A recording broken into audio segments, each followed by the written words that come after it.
are so disrespectful. He is going to fall off a cliff. Shut the hell up. That's not even close to my best. They're wrong. And I don't give a damn that they agree with me or not. It's time for today's final take. Max Kellerman, the floor is yours. With one play, one single snap of the football this past Sunday, Aaron Rodgers reminded us why he's the LeBron James of the NFL, the best and most valuable player in the game every time he steps on the field. So here it is. The Packers and the Bears tied as time wound down at Soldier Field on Sunday. Green Bay had the ball, 3rd down and 11 at their own 26, going into an Arctic wind. Hurry up, Aaron Rodgers. The clock is your enemy, Aaron Rodgers. Need at least 45 yards, Aaron Rodgers, to give your kicker a chance. Why are you walking up to the line? How can you be mismanaging the clock like this? But Aaron Rodgers saw that Jordy Nelson had single coverage in Bears rookie Crayvon LeBlanc, that the safety was squared up to Davante Adams and would not cover the deep middle. So Aaron Rodgers ran some clock, 40, 39, 38. If 3rd and 11 didn't work, the Packers have no time to win in regulation. But 3rd and 11 was going to work, with plenty of time to spike the ball, get Mason Crosby on, and kick the winning field goal. Rodgers knew it, because as he's been telling us all along, we need to relax. He had the brains to see it, the guts to call it, and the arm to throw it. He's carried a team to the brink of the playoffs with no running backs, diminished wide receivers, and what, the worst secondary in the NFL? Put Aaron Rodgers on any other team in football and ask, is that team better with him or with the guy they already have? The answer across the board is every team in football is better with Aaron Rodgers as their quarterback. Look, Kevin Durant and then Steph Curry won the last 3 NBA MVPs, and I suppose their regular season numbers say that they deserve to, but we all know LeBron James is the best player on the planet and the actual MVP every season. Football ain't basketball. I know no one player can dominate in the NFL in quite the same way, but as long as Aaron Rodgers is doing Aaron Rodgers things, he's the guy you want, the best player in the game. And when he takes the Green Bay Packers to the playoffs this season, your NFL MVP. Fire, Max Kellerman. Yes, I'll take story time with Max any day of the week.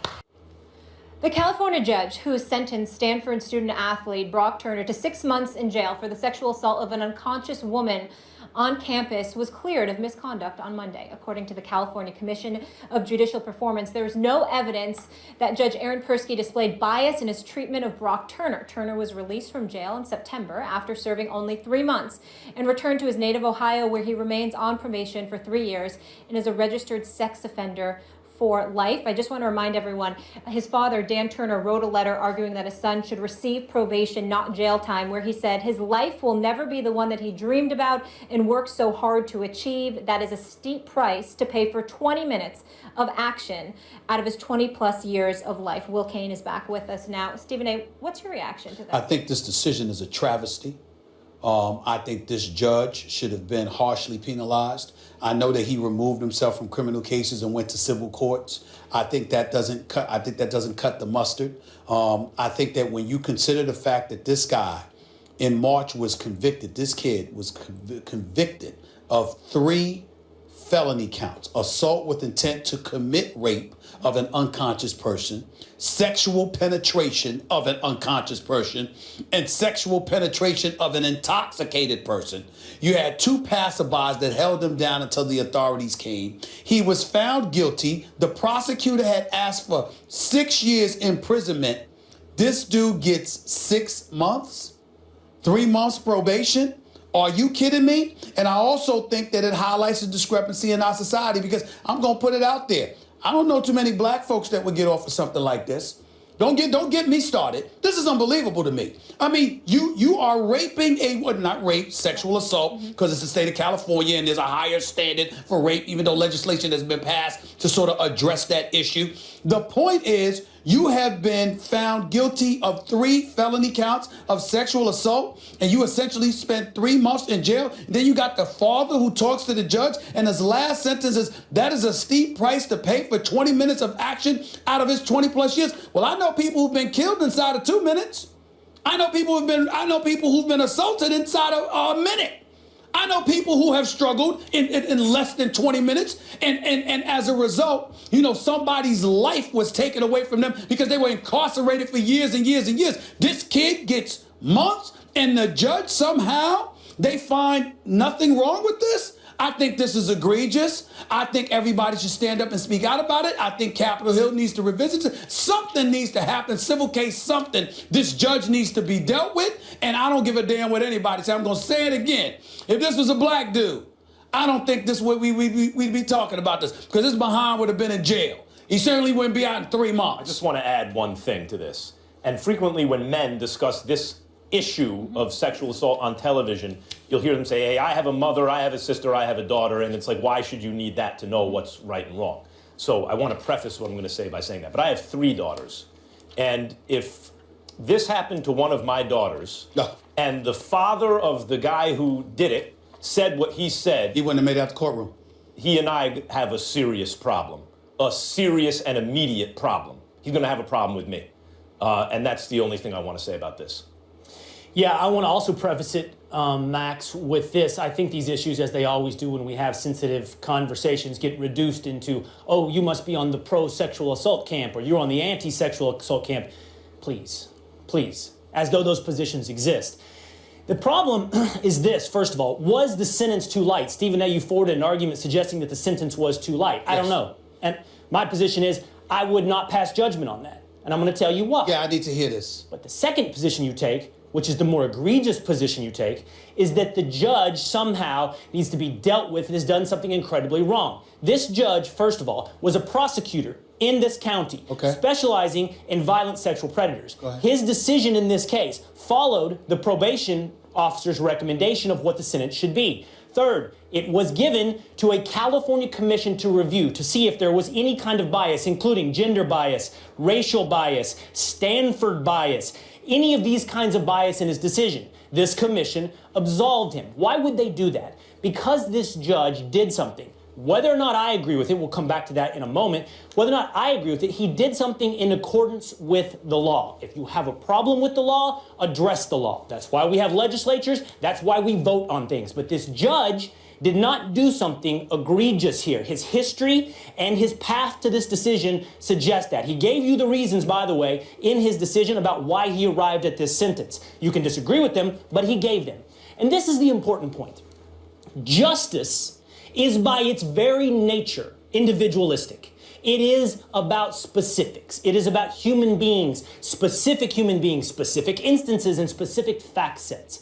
Justice, by its very definition, can't be treated as a broad swath by people's race, their gender, these things. You can talk about social justice, you can talk about other things, which are their own concepts, but you have to understand, they are in direct contrast and direct tension with justice. I don't know the facts the way this judge knows them. I wasn't in this courtroom throughout the way this judge knows. His opinion here, I defer to on the sentence. With all due respect, what I would say to you, and I don't mean it towards you personally, I get where you're coming from, I respect your position. It's a hell of a lot easier for you to say that as a white person. As a black person, when you talk about justice being individualistic and individual decisions impacting folks, let me tell you as a black man, on behalf of Black America, put that damn camera on me. On behalf of Black America, there's a whole bunch of decisions made by individuals that have dramatically, damaged, if not flat out eviscerated communities in our nation. And we all know I'm telling the truth in that regard. That's number one. Number two, when you talk about this committee, demographically, do you know what the makeup of that committee was? I do not. Do you? Exactly. I do not. So my point is this, but I can guess. And I'm that would be irresponsible. No. Oh, no, it's not irresponsible. For you to guess? Let me tell you why it's not irresponsible. Because I have a problem with the decision. So you don't back engineer that. Let me finish. I'm asking. I'm not accusing. I'm saying to you, I suspect. I'm not accusing, like I'm not pretending to definitively know. That would be irresponsible. For me to deduce that a guy can be convicted on 3 felony sexual assault counts that calls for anywhere from 6 to 10 years in prison, and he gets He could have got 14 maximum. The prosecution thought 6 was appropriate. He could have gotten 14. The prosecution thought 6 was appropriate. And instead of 6 years, he got 6 months with a lighter sentence that got reduced to 3 months. And then you have a father on the record quoted as saying that is a steep price to pay, sexually assaulting somebody and being sentenced to prison. That is a steep price to pay for 20 minutes of actions out of 20 plus years of one's life. Everything you just said, it sounds very pragmatic. Obviously, let me finish. It's obviously well thought of, intellectual, very pragmatic. But when you take the human element into consideration, I'm saying to you, as a father of daughters, this man has daughters. I'm telling you right now, 4 older sisters, 8 nieces. When you talk, I'm not saying I'm not accusing you of being insensitive. I'm saying this ruling, regardless of his prosecutorial background, there is no justification for this in my mind. Excuse me, Max. In my mind. For one moment. Sure. I completely defer to the emotional response that you have in regards to what you feel towards the other father. You have 2 daughters, as do you as well. And I would as well. But there is a reason.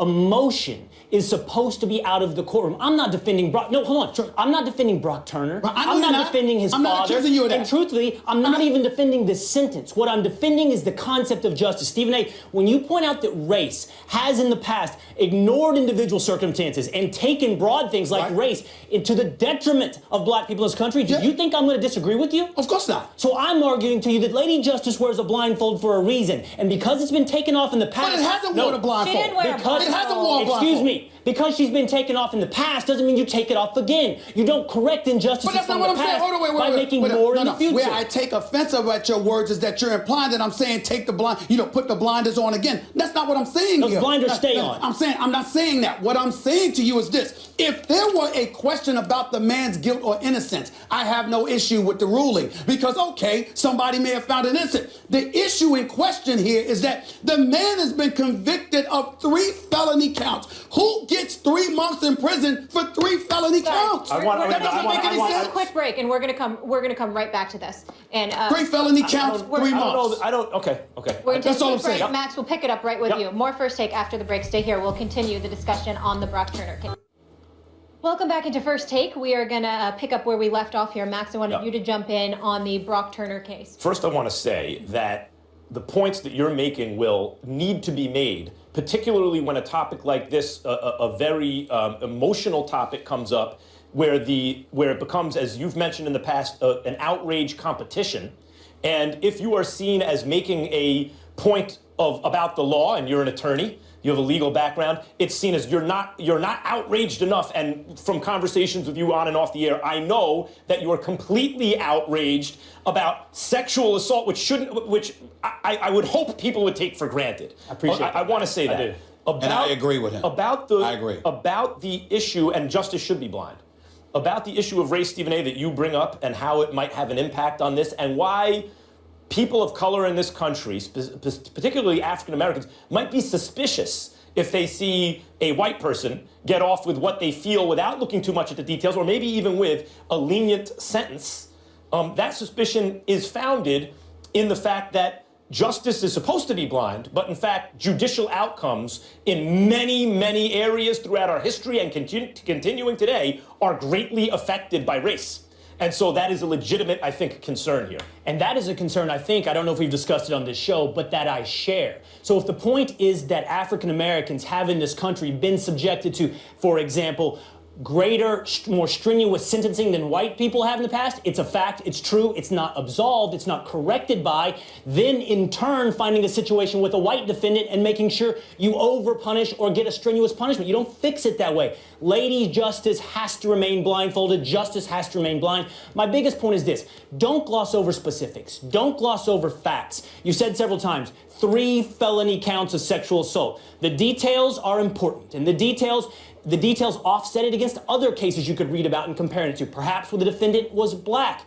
But you have to know the details of every individual case to find out if justice was served, because justice is individual. And last point, my biggest pushback is this. It's never served over social media. It's never served via outrage. Justice is only served through focus on specifics and largely done in the courtroom. Can I ask one question, and then Stephen A., you have it the rest of the way.